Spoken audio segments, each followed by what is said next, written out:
अस्सलाम वालेकुम friends, welcome to our YouTube channel और उम्मीद है आप सब लोग खैरियत से होंगे।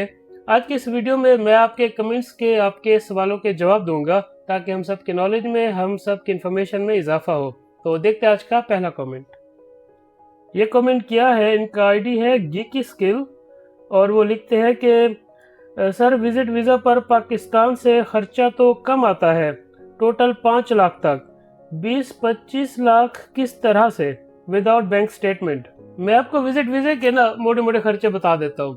आप टिकट खरीदोगे, टिकट आजकल के रेट के हिसाब से आपको 6-7 लाख की मिल जाएगी, मिनिमम 5 की मिलेगी, या शायद अगर कुछ हालात अप डाउन होते रहे, जिस तरह से लड़ाई चल रही है, तो 10 लाख की मिलेगी टिकट। आपको आने जाने की टिकट आपको लेनी पड़ेगी। उसके अलावा आप अपना बायोमेट्रिक्स कराओगे, उसके पैसे लगेंगे। और जब आप यहाँ आ जाओगे तो आने के बाद आप कहीं पर रिहाइश रखोगे, रूम रेंट दोगे, वहाँ पर 2 टाइम का या 3 टाइम का खाना खाओगे। जब आप जॉब अप्लाई करोगे तो ट्रैवल करके जाओगे, आपके पास गाड़ी तो होगी नहीं, पब्लिक ट्रांसपोर्ट या टैक्सी इस्तेमाल करोगे, तो आपका 1 महीने का तकरीबन 1500 के आसपास का खर्चा हो जाएगा, $1500 का तकरीबन, क्योंकि आपको हर दूसरे तीसरे दिन तो ट्रैवल करना होगा जॉब सर्च करने के लिए। तो ये $1500 पाकिस्तानी करेंसी में बनते हैं तकरीबन 3 लाख 3.5 लाख के आसपास। तो ये आपका हर महीने का खर्चा है। और अगर आपको यहाँ पर 3-4 महीने रहना पड़े तो आप कैलकुलेट कर लो कि आपके खाली ये जो कॉस्ट ऑफ लिविंग जिसको कहते हैं, यही आपकी 15 लाख के 10 लाख के आसपास हो जाएगी। और बाकी आप पाकिस्तान से भी लगा कर आए थे 8-10 लाख टिकट पर, फिर आप शॉपिंग करके आओगे। यहाँ के मौसम के हिसाब से डिफरेंट कपड़े होते हैं, डिफरेंट जूते होते हैं। तो इस तरह से आपका, अगर आप 3 महीने के लिए भी आओगे तो आपका तकरीबन 20-25 लाख तक लग जाता है। जब आप खर्चे की लिस्ट बनाओगे ना तो बहुत कुछ निकलेगा फिर। तो इसलिए मैंने कहा था कि टोटल इतना लग जाता है, आप खाली वीज़े की कॉस्ट को ना देखो, और भी बहुत कुछ हो जाता है। तो देखते नेक्स्ट कमेंट। ये कमेंट किया है, इनका नाम है वकार अहमद और वो लिखते हैं कि अस्सलाम वालेकुम सर। वालेकुम सलाम। My question is that I want to apply in Canada as PhD student on scholarship basis. Is there any age limit for PhD basis in Canada? Answer: either I have to apply through Higher Education Commission, means HEC Pakistan, or I have to apply direct by myself, and I had completed my business administration exam in, फिर उन्होंने ये लिखा है, मैं eligible for PhD after a long time, please recommend, thanks। पहली बात तो ये कि PhD में एडमिशन लेने के लिए कनाडा में वैसे तो कोई एज लिमिट नहीं है, लेकिन जब आप स्कॉलरशिप अप्लाई करते हो तो स्कॉलरशिप के लिए आपकी एज लिमिट हो सकती है। इसको आप गूगल पर सर्च कर लेना कि जिस भी स्कॉलरशिप को आप अप्लाई करोगे उसके लिए एज लिमिट क्या है। PhD के लिए कोई एज लिमिट नहीं है, स्कॉलरशिप अप्लाई करने के लिए एज लिमिट होती है। और जो आपने 2 ऑप्शन पूछी है कि मैं HEC से अप्लाई करूं या फिर मैं डायरेक्ट अप्लाई करूं, अगर आप HEC के थ्रू अप्लाई करोगे तो वो आपकी कॉस्ट ऑफ लिविंग यहाँ की जो है और कॉस्ट ऑफ स्टडी है उसका आपको वो बॉन्ड देंगे, आप उनके थ्रू सारे पैसे पे करोगे, लेकिन वो आपसे कमिटमेंट लेंगे कि बाहर पढ़ने के बाद आप वापस आओगे और कंट्री में सर्व करोगे। वो कुछ होता है, मुझे ड्यूरेशन नहीं पता, 5 साल 10 साल जो भी है। तो अगर आप HEC के थ्रू आओगे तो फिर आप कनाडा नहीं रहोगे, आपको फिर वापस जाना पड़ेगा। होते होंगे कुछ लोग जो वापस नहीं जाते, कुछ ना कुछ लीगल रास्ता अख्तियार करते होंगे, मुझे वो सब नहीं पता। लेकिन अगर आप खुद से अप्लाई करते हो तो फिर आपकी गवर्नमेंट के साथ कोई लीगल टाइज नहीं है, लेकिन यहाँ पर फिर आप अपनी cost of living, cost of education खुद उठाओगे। और ये आने से पहले आप स्कॉलरशिप देख लेना कि आपकी एज के मुताबिक कौन सा स्कॉलरशिप अवेलेबल होगा। बहुत से स्कॉलरशिप्स हैं फुली पेड भी है, लेकिन उनमें एज की ब्रैकेट भी होती है, तो आपको हर स्कॉलरशिप 1 बाय 1 खुद से देखना पड़ेगा। और जो गैप की आपने बात की है, तो गैप खत्म करने के लिए मैंने पहले भी एक बार बताया था कि आप किसी भी कोर्स में वहीं पर ही एडमिशन ले लें, लेकिन वो कोई सरकारी कोर्स हो, साल का हो पड़ा, और फिर जब आप उसे पास कर लोगे और यहाँ अप्लाई करोगे PhD के लिए तो फिर आपका जो गैप है वो खत्म हो जाएगा, क्योंकि आपकी रिसेंट एजुकेशन से आपका गैप कैलकुलेट किया जाता है। तो देखते नेक्स्ट कमेंट। ये कमेंट किया है, इनका आइडिया गीकी स्किल और वो लिखते हैं कि सर मुझे एक एजेंट ने कहा है कि वीज़ा 5 साल तक होता है, आप इनको वहाँ एक्सटेंड करा सकते हो। Is this true? Visit visa extend होता है वहाँ विदाउट कमिंग हियर? नहीं जी, विजिट वीज़ा एक्सटेंड नहीं होता। मैं आपको बताऊं कि पहली बात तो ये कि विजिट वीज़ा 5 साल के लिए भी नहीं होता।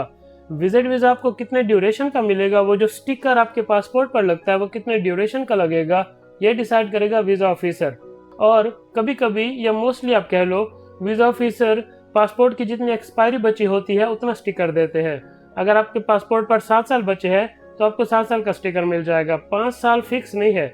और हो सकता है कि अगर वीज़ा ऑफिसर को आपकी प्रोफाइल में कुछ ऐसा लगे कि इसको ज़्यादा स्टे नहीं देना चाहिए, तो हो सकता है वो आपको 6 महीने का स्टे दे दे। मिनिमम 6 महीने का स्टिकर होता है और मैक्सिमम पासपोर्ट की एक्सपायरी तक, या 10 साल भी कहते हैं कुछ लोग, क्योंकि जो नए पासपोर्ट आते हैं आजकल उनकी 10 साल की एक्सपायरी होती है। तो ये मैक्सिमम और मिनिमम ड्यूरेशन है, 5 साल फिक्स नहीं है।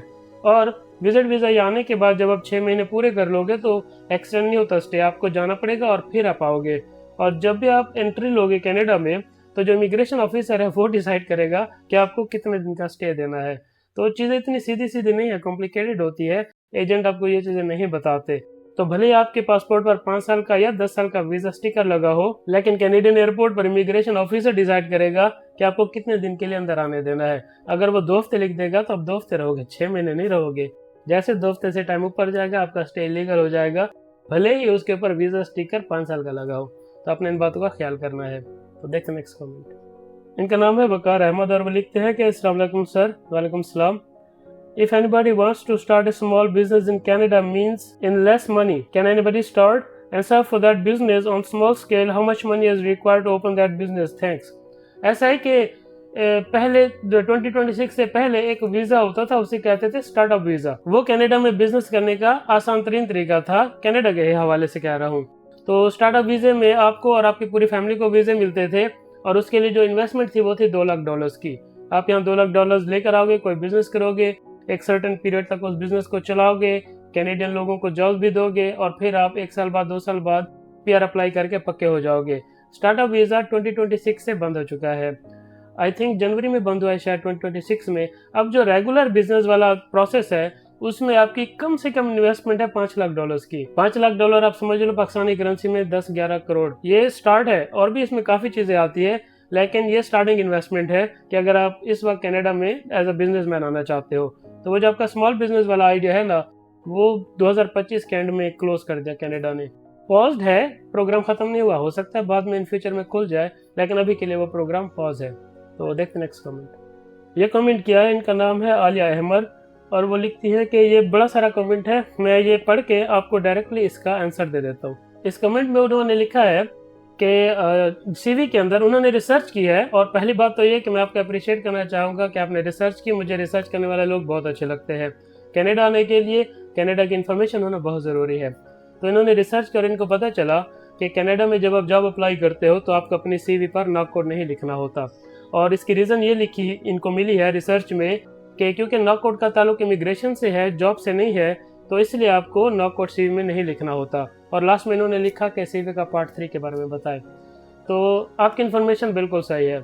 अब आप गौर से सुनना, मैं आपको एक्सप्लेन करूंगा कनाडा का सिस्टम काम किस तरह करता है। कनाडा दुनिया के वो चंद मुल्कों में से एक है जहां 2 तरह की सीवी होती है।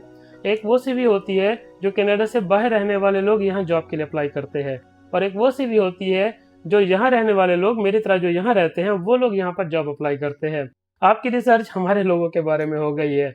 जब हम यहाँ बैठकर कोई जॉब अप्लाई करेंगे तो हम सीवी में नॉक कोड नहीं लिखेंगे, क्योंकि नॉक कोड का ताल्लुक है इमिग्रेशन से और हम तो इमिग्रेशन करके बैठे हैं, इनसाइड द कंट्री है, इसलिए हम लोग अपने सीवी में नॉक नहीं लिखेंगे। और आपकी रिसर्च में भी यही आया है। आप एक बार खुद से अपने मैसेज को पढ़ना, अपने कमेंट को पढ़ना, कि जब आप कनाडा में जॉब अप्लाई करते हो उसमें ये स्पेसिफिक नहीं है कि आप बाहर से अप्लाई करो या अंदर से करो। मैं आपको क्लियर कर रहा हूँ कि जब आप कनाडा में जॉब अप्लाई करते हो अंदर बैठकर, तो आप अपनी सीवी में नॉक नहीं लिखते, तो ये इन्फॉर्मेशन बिल्कुल सही है। लेकिन जब आप बाहर से जॉब अप्लाई करोगे कनाडा में, तब आप अपनी सीवी में नॉक कोड लिखोगे, क्योंकि आपने इमिग्रेशन करनी है। और एक्सप्लेनेशन में आपने यही खुद लिखा है कि नॉक का ताल्लुक इमिग्रेशन से है, इसलिए नहीं लिखना होता, लेकिन आपको लिखना है क्योंकि आपका ताल्लुक इमिग्रेशन से है। आपने अभी इमिग्रेशन नहीं की। आप क्लियर, आई थिंक आपको कंसेप्ट क्लियर हो रहा होगा, क्योंकि आपकी रिसर्च से लगता है कि आप इंटेलिजेंट हो, तो मुझे ज़्यादा मेहनत नहीं करनी पड़ेगी आपको समझाने के लिए। तो जब आप बाहर से अप्लाई करोगे तो नॉक कोड लिखोगे, क्योंकि अभी आपको इमिग्रेशन करनी है। और दूसरी बात ये कि मैंने अपनी सीवी वाली वीडियो में भी ये बात बताई थी, और मैं इसीलिए कहता हूँ कि आप अगर एक बार में आपको क्लियर ना हो तो आप 2 बार देख लो, 3 बार देख लो, क्योंकि उसमें ऐसे बहुत से पॉइंट्स हैं जो लोगों से मिस हो जाते हैं। मैंने उस वीडियो में ये नहीं कहा कि ये कंपलसरी है, नॉक कोड लिखना कंपलसरी मैंने नहीं कहा। मैंने ये कहा था कि नॉक कोड लिखने से आपका इंट्रोडक्शन ऐसा हो जाएगा कि कैनेडियन एम्प्लॉयर इसको इग्नोर नहीं कर पाएगा। यह सिर्फ इसलिए था कि आपकी सीवी पढ़ी जाए, ये गवर्नमेंट की तरफ से नहीं है कि आपको नॉक कोड लाजमी लिखना है। मान लो कि आप कैनेडियन एम्प्लॉयर हो और आपके पास 2 सीवी आती है। एक सीवी है जिसमें नाम लिखा है और फिर नीचे सारी डिटेल, और दूसरी सीवी है जिसमें नाम लिखा है, नीचे नॉक वाला टाइटल लिखा है और नॉक कोड भी लिखा है। कौन सा इंट्रोडक्शन आपको आई कैच लगेगा, आपकी तवज्जो लेगा। आप खुद से पूछ के देखना, आपको जवाब मिल जाएगा। आपने हुक करना है एम्प्लॉयर को कि वो इंट्रोडक्शन पढ़े, हुक हो जाए और बाकी सीवी भी देखे। ये सब सिर्फ इसलिए था, गवर्नमेंट की तरफ से ऐसा कुछ नहीं है। आई होप आपको ये कॉन्सेप्ट क्लियर हो गया होगा। और रिसर्च करते रहा करें। किसी भी शख्स को इंक्लूडिंग मी कुछ भी बताए उसको एज इट इज नहीं मान लेना है। इसी गलती की वजह से लोग धोखा खा जाते हैं और फ्रॉड में फंसते हैं, एजेंटों के हाथों में फंसते हैं। हमेशा कोई भी शख्स जो भी इंफॉर्मेशन दे रहा है इंक्लूडिंग मी, उसको वेरीफाई किया करें, डबल चेक किया करें। इस आदत से आप लाइफ में कभी भी धोखा खाने से बचे रहोगे। और जो सीवी के पार्ट 3 की बात है, उसमें एक तो मेरी गलती है कि मैं उसको अभी तक कंप्लीट नहीं कर पाया, क्योंकि मैं फुल टाइम जॉब करता हूँ तो टाइम निकलना काफ़ी मुश्किल होता है। और फिर जब आप कनाडा में रहते हो, जो पूरी कंट्री टूरिस्ट प्लेस है, तो छुट्टी वाले दिन आपको बाहर भी जाना होता है, थोड़ा बहुत आउटिंग वगैरह, तो टाइम कम बचता है। एक तो वजह ये है। दूसरी ये वजह है कि अभी भी मुझे लगता है कि जो पहले पार्ट हैं उनको लोगों ने ध्यान से नहीं देखा। मैं आपको एक एग्जांपल दे रहा हूँ। मैंने सीवी वाली वीडियो में कुछ चीज़ें रखी थी, जैसे कि मैंने ये कहा था कि आप लोग लिखो कि आप सेंटर में स्टार्ट करोगे या लेफ्ट में या राइट में। तो आप देख लो कि पता नहीं उसको 7-8 हज़ार लोगों ने वो वीडियो देख ली है, लेकिन कितने लोगों ने इसमें पार्टिसिपेट किया है? बहुत कम लोगों ने। लोग सीरियस नहीं है, लोगों को कॉपी पेस्ट मटेरियल चाहिए। ये एक प्रॉब्लम है कि मैं इस तरह से लोगों को सिखा रहा हूँ कि जैसे क्लास में कोई शख्स किसी को सिखाता है और नेक्स्ट डे वो अगला चैप्टर स्टार्ट कर दे, उससे नेक्स्ट डे वो अगला चैप्टर स्टार्ट कर दे, बिना ये जाने कि जो 2 दिन पहले सिखाया था वो लोगों को समझ भी आया कि नहीं। तो एट द एंड जब सारी बुक कंप्लीट हो जाएगी तो किसी को कुछ भी नहीं आता होगा, क्योंकि उसने वेरीफाई ही नहीं किया। दूसरी तरफ एक ऐसा शख्स है जो एक चैप्टर उसने समझाया सबको और अगले दिन आकर उसने पूछा पुराने चैप्टर के बारे में, तो कुछ को आता था कुछ को नहीं आता था, तो उसने कहा ये सब कोई आएगा फिर मैं आगे चलूंगा। तो इस तरह से एट द एंड सारे ही एग्जाम में पास हो जाएंगे। तो मैं जरा उस तरह से लोगों को चला रहा था कि आप लोग समझो, सीखो इस बात को। ये कॉपी पेस्ट से नहीं होगा, कनाडा आप कॉपी पेस्ट से नहीं आ सकते। I will be straightforward to you. इसी तरह मैंने अपनी सीवी में कुछ चीजें छोड़ी थी जिनका मैं वेट कर रहा हूँ कि शायद कोई उनको आइडेंटिफाई करे। मैं एक आज बता रहा हूँ आपको। सीवी वाली वीडियो में मैंने कहीं भी ये नहीं बताया कि आपका फॉन्ट साइज क्या होना चाहिए। हजारों लोगों ने वो वीडियो देख ली, किसी ने भी नहीं पूछा कि जब सीवी बनाएंगे तो फॉन्ट साइज क्या रखेंगे। आप जब भी एमएस वर्ड में सीवी बनाने बैठोगे, जो शुरुआत की जो कुछ चीजें जो आप सेट करोगे उनमें एक फॉन्ट साइज है। किसी ने नहीं पूछा कि फॉन्ट साइज क्या होना चाहिए। ओके ठीक है, ये छोटा सा सवाल है, लेकिन किसी को तो पूछना चाहिए ना। तो इस तरह से कुछ भी और चीजें हैं जो मैंने उसमें छोड़ी थी, जिससे मुझे ये इंप्रेशन मिलेगा कि लोग ध्यान से देख रहे हैं या नहीं। एनीवे, मैं फिर भी अगर आपको लगता है कि वो पार्ट 3 आना चाहिए तो मैं उसको हो सकता है कि कंप्लीट करूंगा जितनी जल्दी हो सके, और शायद मैं अगस्त में उसको रिलीज कर दूंगा अगर कंप्लीट हो गया तो। होपफुली मुझे भी ये लगता है कि शायद अगस्त में हो जाएगा। अदरवाइज उसके ना आने की वजह यही थी कि एक तो अब टाइम निकालना मुश्किल होता है और मैं अपनी एडिटिंग खुद करता हूँ, तो उसमें काफ़ी टाइम चला जाता है मेरा थंबनेल बनाना। मुझे एडिटिंग नहीं आती, लेकिन मैं कोशिश करता हूँ कि जितनी बेहतर हो सके, तो उसमें मेरा टाइम चला जाता है। मेरे पास एडिटर नहीं है कोई, तो इन वजह से वो डिले भी हो गया। और एक रीज़न ये भी थी कि मैं चाहता था कि लोग सीखें, लोग कॉपी पेस्ट में ना जाए, सीखें लोग। तो ये थोड़ी सी वजह थी, लेकिन होपफुली अगस्त में या इसी महीने में, अगस्त के महीने में इसके आसपास आई होप के वीडियो आ जाएगी। तो देखते हैं नेक्स्ट कमेंट। इनका नाम है शाहिद अख्तर और वो लिखते हैं कि क्या कनाडा में वर्कर की जॉब बगैर इंटरव्यू भी सिलेक्शन हो जाती है? अगर इंटरव्यू के बगैर जॉब दे तो स्कैम होता है, और एक ही कंपनी की जॉब अक्सर मुख्तलिफ वेबसाइट्स पर देखें, इसका क्या मतलब है? क्या ये जॉब हर जगह शो की जाती है? Please answer me, thanks, Shahid Akhtar, Karachi. ये जो आपने इंटरव्यू वाली बात की है ना, बगैर इंटरव्यू के जॉब नहीं मिलती। हो सकता है कि कोई जॉब दे भी दे, अगर मेरी कंपनी है और मैं बगैर इंटरव्यू के बस सीवी देख के जॉब दे दूं तो मेरी मर्जी है। लेकिन अगर कल को यानी कि वीज़ा प्रोसेस के टाइम पे कभी भी गवर्नमेंट ऑफ कनाडा मुझसे पूछ ले कि जो इंटरव्यू किया था वो हमें दिखाओ, उसकी रिकॉर्डिंग भेजो, तो मेरे पास तो होगी नहीं। तो गवर्नमेंट को ये इंप्रेशन नहीं देना होता है कि कोई वीज़ा बेचा या मिली भगत की। इससे बचने के लिए लोग इंटरव्यू कर लेते हैं, अदरवाइज कोई चाहे तो बिना इंटरव्यू के भी जॉब दे सकता है। लेकिन लोग इसलिए करते हैं इंटरव्यूज़ के बाद में गवर्नमेंट ना पकड़ ले, कोई इल्ज़ाम ना लगा दे कि कुछ लेन देन हुआ है, इंटरव्यू तो हुआ नहीं।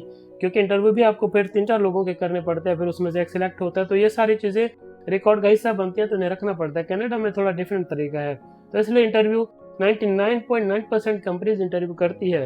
लेकिन कोई किसी की मर्जी है कि वो ना भी करे, सीवी देखकर जॉब दे दे, तो उसकी मर्जी है, ये कोई स्कैम नहीं है। स्कैम का सीधा सीधा साइन ये होता है, निशानी ये होती है कि सामने वाला आपसे पैसे मांगेगा, ये स्कैम है। अगर वो पैसे नहीं मांग रहा तो ये स्कैम नहीं है। और जो आपने जॉब एड की बात की है, तो जी हाँ, यहाँ पर कंपनीज को कम से कम 3 जगहों पर जॉब को ऐड करना होता है। ऑनलाइन कर लो, न्यूज़पेपर में दे दो, पब्लिक ऑफिस में और पब्लिक नोटिस प्लेसेस पे लगा दो, तो इन कंपनीज को करना होता है, ये ज़रूरी है। यहाँ की कंट्री के हिसाब से, यहाँ के रूल्स के हिसाब से कंपनी को मल्टीपल वेबसाइट्स पर, मल्टीपल प्लेटफॉर्म पर ऐड लगानी होती है। तो देखते हैं नेक्स्ट कमेंट। इनका नाम है जुबैर रियाज और वो लिखते हैं कि अस्सलाम वालेकुम फ़ाद भाई। वालेकुम सलाम। मेरे माइंड में हमेशा ये क्वेश्चन आता है, अगर ये जॉब LMIA वाली है तो एम्प्लॉयर पोस्टर क्यों लगाता है? ऐसा है कि अभी पिछले मैसेज में मैं ये बात कर रहा था, मैं अभी आपको ये डिटेल से समझा देता हूँ कि जब कोई कंपनी कनाडा में ऐड लगाती है जॉब के लिए, तो उसे तकरीबन 1 महीना, 2 या 3 महीना और सम टाइम 6 महीने तक वेट करना होता है कोई जॉब पर अप्लाई करे। अगर कोई जॉब पर अप्लाई नहीं करता या किसी ने अप्लाई किया लेकिन वो सूटेबल कैंडिडेट नहीं था, तो ये कंपनी गवर्नमेंट के पास LMIA लेटर के लिए अप्लाई करेगी कि हमें आप LMIA लेटर दो, क्योंकि हमें कनाडा में बंदा नहीं मिला तो हम बाहर से हायर करेंगे।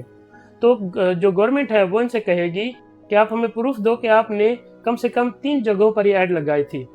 तो कंपनीज क्या करती है, उन्हें पता होता है कि अगर अभी हमने एक जगह पर ऐड लगाई और फिर महीना 2-3 वेट किया और फिर LMIA अप्लाई किया, तो LMIA वाले अप्रूव करने से पहले बोलेंगे कि 3 जगह ऐड लगाने का प्रूफ दो।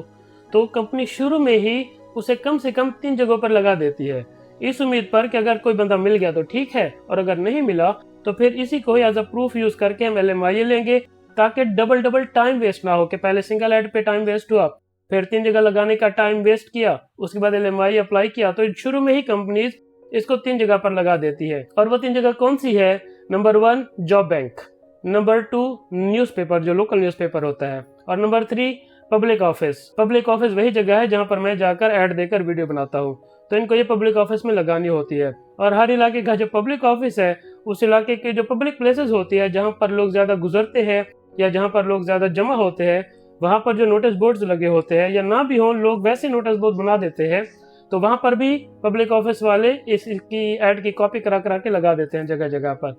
और ये ज़रूरी है क्योंकि कंपनी ने बाद में इन्हीं 3 चीज़ों का एज अ प्रूफ यूज़ करना होता है LMIA लेने के लिए। तो यहाँ का सिस्टम ही ऐसा है। हालांकि LMIA की जब बाहर वालों के लिए है, लेकिन कंपनी को 3 जगह पर तो लगानी ही है। अब वो न्यूज़पेपर में ऐड देंगे, न्यूज़पेपर तो सिर्फ यहाँ देखा जाएगा, लेकिन है वो LMIA की जॉब। पब्लिक ऑफिस में वो पेपर भेजेंगे कि आप लगाओ, बाद में हम इसको यूज़ करेंगे। अब पब्लिक ऑफिस तो यहाँ के लोगों के लिए है, लेकिन है ये LMIA की जॉब। तो पब्लिक ऑफिस वाले इसलिए लगाते हैं क्योंकि हम सब लोग एटलीस्ट हफ्ते में एक बार तो जाते हैं। हर कोई पब्लिक ऑफिस हफ्ते में एक बार तो जाता ही है, इन्फॉर्मेशन के लिए। कुछ ना कुछ हो रहा होता है, कुछ ना कुछ चल रहा होता है, तो वहाँ पर जो एड्स होती है फिर हम अपने लोगों को बताते हैं। और ये सिर्फ मैं नहीं, मुझसे ज़्यादा अफ्रीका के लोग ये करते हैं। यहाँ की ऐड देखकर वो अपने लोगों को बता रहे होते हैं। तो इस तरह से लोगों तक बात चली जाती है और वो जॉब्स अप्लाई करते हैं। आई होप आपको ये सिस्टम समझ आ गया होगा। कनाडा आने के लिए कनाडा के सिस्टम को समझना बहुत ज़रूरी है। और मुझे अच्छा लगा कि आपने ये सवाल पूछा। इट मीन्स कि आप अपना जहन इस्तेमाल कर रहे हो। Never take anything for granted. कोई भी शख्स इंटरनेट पर जो भी कह रहा है उसे एज इट इज सच नहीं मान लेना है, इंक्लूडिंग मी। अगर मेरे भी किसी भी बात पर डाउट हो तो आप खुल के सवाल पूछ लिया करो, मैं एक्सप्लेन करूंगा उसे। ऐसा नहीं है कि मैं गुस्सा कर जाऊंगा, ऐसा बिल्कुल भी नहीं होगा। आपके जहन में जो भी डाउट हो आप उसे पूछा करो, सवाल किया करो। इसी तरह आपका नॉलेज बढ़ेगा, इसी तरह आप कनाडा आओगे। तो देखते नेक्स्ट कमेंट। इनका नाम है सज्जाद रजा और वो लिखते हैं कि फ़ाद भाई अस्सलाम वालेकुम। वालेकुम सलाम। फ़ाद भाई, अगर मेरा वर्क परमिट 2 इयर्स का है तो क्या मैं PR के लिए एलिजिबल हो जाऊंगा और कितने अरसे में हो जाऊंगा? और क्या वर्क वीज़ा रिन्यूअल हो जाएगा ब्लू कॉलर जॉब में? Please answer. और क्या फैमिली बुला सकता हूँ और कब? पहली बात तो ये कि जब आप ब्लू कॉलर पर यहाँ आओगे तो आप अपनी फैमिली को साथ ला सकते हो। आपकी वाइफ विजिट वीज़ा पर आएंगी, बच्चे विजिट वीज़ा पर आएंगे, पेरेंट्स को भी सेम इसी तरह ला सकते हो। यहाँ आने के बाद बच्चों को स्कूल में एडमिशन कराओगे तो उनके विजिट वीज़ा जो है स्टडी परमिट बन जाएंगे। और अगर आपकी वाइफ को कहीं जॉब मिल जाती है तो उनका विजिट वीज़ा वर्क परमिट बन जाएगा। और आपने जो दूसरी बात पूछी है 2 साल वाली, तो 1 साल के बाद आप PR अप्लाई कर सकते हो। अगर आपकी जो जॉब कैटेगरी है Tier 5 है, Tier 4 है, ब्लू कॉलर जॉब है, अगर वो क्वालिफाई किसी भी रीज़न से ना भी करती हो, रीजन की वजह से, किसी भी वजह से, तो भी आपका एम्प्लॉयर आपको सपोर्टिंग डॉक्यूमेंट दे देगा PR के। यहाँ के एम्प्लॉयर बहुत स्वीट होते हैं, वो बहुत सपोर्ट करते हैं। तो अगर आपकी जैसे कि ब्लू कलर जॉब है तो वो आपको Tier 3 का पेपर बना कर दे देगा। ये मैंने खुद अपनी आंखों से होते हुए देखा है लोगों के साथ कि वो Tier 4 पर लेबरी कर रहे होते हैं, पैकिंग कर रहे होते हैं और उनके एम्प्लॉयर उन्हें Tier 3 के पेपर दे देते हैं PR अप्लाई करने के लिए। तो ये बिल्कुल नॉर्मल बात है। तो आप किसी भी कैटेगरी में आ जाओ, ब्लू कलर में आ जाओ, आपका एम्प्लॉयर आपको सपोर्ट करेगा। और 1 साल के बाद आप PR अप्लाई करने के लिए एलिजिबल हो जाओगे, मोस्टली हो जाते हैं। अब PR का जो प्रोसेसिंग टाइम है उस पर 6 महीने लगे, 1 साल लगे, 2 साल लग जाए, तो अगर आपकी एप्लीकेशन लगी होगी और पीछे आपका वर्क परमिट एक्सपायर हो जाए तो आप उसे रिन्यू करा सकते हो। वर्क परमिट रिन्यू इसी तरह होता है कि आपकी पीआर की फाइल लगी होनी चाहिए। अगर आपकी पीआर की फाइल नहीं लगी और आपका वर्क परमिट खत्म हो गया तो फिर आपको दूसरी जॉब ढूंढनी पड़ेगी या आपका एम्प्लॉयर ही आपके लिए एक नया वर्क परमिट अप्लाई करेगा। अदरवाइज साल बाद हर कोई फाइल लगा ही देता है और फिर या तो पीआर आ जाती है 1 साल के अंदर, और अगर डिले हो जाए तो वर्क परमिट रिन्यू हो जाता है क्योंकि फाइल लगी है। तो इस तरह से होता है यहाँ का सिस्टम। और देखते हैं नेक्स्ट कमेंट। इनका नाम है अवैस भट्टी और वो लिखते हैं कि अस्सलाम वालेकुम फहद भाई। वालेकुम सलाम। माशाल्लाह आपकी वीडियोस बहुत इन्फॉर्मेशनल होती है। आपने मेरे पहले भी क्वेश्चन का आंसर किया था, उसके लिए थैंक्स। अल्लाह आपको लंबी सेहत वाली ज़िंदगी मज़ीद कामयाबी दे, आमीन। Thank you so much. Allah पाक कबूल करे आपकी दुआ, आमीन। फहद भाई मेरे 4 क्वेश्चंस हैं और इनके क्वेश्चंस मैं पढ़ के, बड़ा सा मैसेज है, मैं आपको इनके आंसर 1 बाय 1 दे देता हूँ। इन्होंने अपने पहले सवाल में लिखा है कि मेरा 11 साल का ऑटो बॉडी रिपेयर का एक्सपीरियंस है, लेकिन मैं जब ब्लू कलर जॉब में अप्लाई करता हूँ तो मुझे रिजेक्शन मिल रहा है। तो इसकी वजह मैं आपको बताऊं कि आप हाईली एक्सपीरियंस पर्सन हो और कनाडा में मेरिट चलता है। तो कनाडा हाईली एक्सपीरियंस लोगों को ओवर क्वालिफाइड समझ लेता है जॉब्स के लिए। हम पाकिस्तानियों को मेरिट समझ में नहीं आता क्योंकि हमने अपने पैदा होने से अब तक मेरिट देखा ही नहीं है। तो लेकिन यहाँ पर मेरिट है। यहाँ पर अगर आप ओवर क्वालिफाइड हो, हाईली क्वालिफाइड हो, जैसे कि आप हो हाईली क्वालिफाइड, हाईली एक्सपीरियंस, तो कनाडा आपको ओवर क्वालिफाइड ट्रीट कर लेगा। इसलिए मैं हमेशा कहता हूँ कि अपनी एज को, अपनी एजुकेशन को और अपने एक्सपीरियंस को वाइजली यूज़ किया करें हर सीवी के अंदर। तो जब आप पैकिंग या ब्लू कॉलर वाली जॉब अप्लाई करोगे तो आप अपने 11 साल के एक्सपीरियंस को शो ना करो, आप कोई रेलेवेंट कोई दुकान का एक्सपीरियंस लिख दो और ऐसी जगह का जो बाद में आपको पेपर भी बना के दे, वेरीफाइबल पेपर। जब मैं पेपर कहता हूँ तो इसका मतलब होता है एक्सपीरियंस लेटर। और आपका जो दूसरा सवाल है कि आप जो नॉर्मल जो पैकिंग वगैरह वाली जॉब ब्लू कलर अप्लाई करते हो तो उसमें आपको रिपेयर का एक्सपीरियंस डालना चाहिए। नहीं, आप ये इरेलीवेंट हो जाता है ना, तो आप ये रिपेयरिंग वाला एक्सपीरियंस उसमें नहीं डालो। आप सिर्फ किसी शॉप का एक्सपीरियंस डालो ताकि एम्प्लॉयर को ये लगे कि हाँ यार इसने थोड़ा सा रिलेटेड काम किया है, पैकिंग आती है इसको, दुकान में पैकिंग होती है, लेकिन ये 12 घंटे वाला पैकर नहीं है। एटलीस्ट उसको ये इंप्रेशन जाएगा कि इसको काम की समझ है, काम कर सकता है। अगर आप ऑटो बॉडी वाला जाओगे ना तो आपने जैसे कहा ना कि एम्प्लॉयर को लगेगा कि इसका मकसद बस कनाडा आने का है, तो ये रास्ता बना रहा है, तो ये सच्ची बात है, उसको ऐसे ही लगेगा कि यार इसका 11 साल का ऑटो बॉडी रिपेयरिंग का एक्सपीरियंस है और ये यहाँ पर अगर ब्लू कलर आ रहा है तो इट मीन्स कि ये बस आना चाहता है, आने के बाद ये टिकेगा नहीं मेरे पास।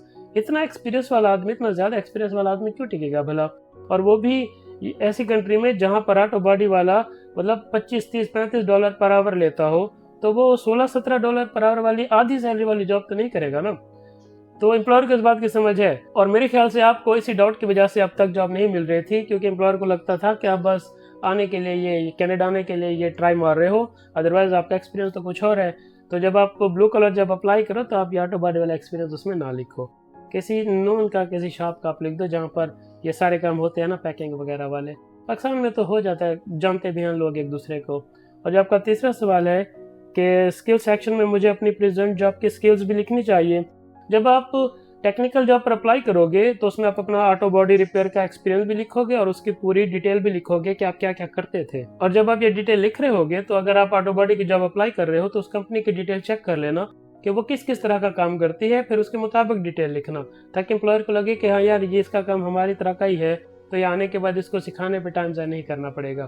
तो आपको ये चीज़ें ज़रा एहतियात से यूज़ करनी है, क्योंकि हो सकता है पाकिस्तान में ऑटो बॉडी में भी दस्ती तरीके से होती होगी, हथौड़े से, मुझे नहीं पता, और यहाँ पर मशीन्स होंगी। तो जब आप एक्सपीरियंस लिखोगे तो मशीन वाला लिख देना, हालांकि आपने नहीं किया होगा, लेकिन आप फील्ड के आदमी हो ना, अगर मशीन पर भी करना पड़ जाए तो आप कुछ ही देर में सीख जाओगे। तो आप एम्प्लॉयर के मुताबिक लिखना, थोड़ा सा यूज़ करना पड़ता है, ट्रिक्स इस्तेमाल करनी पड़ती है जॉब लेने के लिए। और जो आपने चौथा सवाल पूछा, प्रेजेंट जॉब की रिस्पॉन्सिबिलिटीज़ सीवी में लिखना ज़रूरी है, ये एक ही तरह का सवाल है। आई होप कि आपको जवाब मिल गया होगा कि आपको सीवी कैसे बनानी है और उसमें क्या लिखना है और क्या नहीं लिखना है। और फिर भी अगर आपको जवाब क्लियर ना हुआ हो तो आप फिर से कमेंट कर देना, मैं फिर से एक्सप्लेन कर दूंगा। तो देखते नेक्स्ट कमेंट। इनका नाम है अकरम खान सोलंकी और वो लिखते हैं कि अस्सलाम वालेकुम फहद भाई। वालेकुम सलाम।